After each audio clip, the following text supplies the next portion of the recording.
আমি এই জন্য যাই না রাস্তাঘাটে বাজারে কোথাও, শুধু রঙ্গলি নাম করে নিয়ে শশা সে কত কিছু 14 শাক 15 শাক গাটি আটি কত কিছু নিয়ে আসলো। আমার তো 7 রকম হয়েছে, আমি তো এতক্ষণ ভাবছি আমি 14 রকম হয়ে গেছে।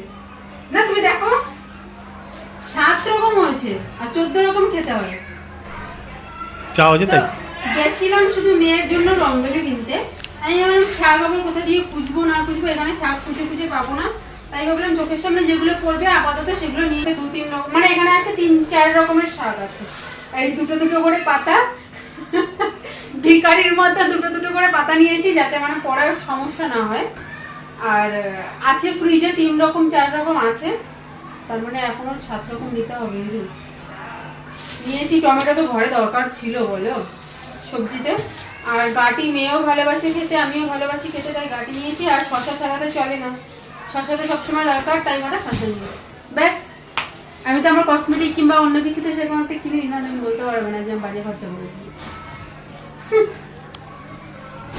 কত পয়সা খরচা হলো আমার।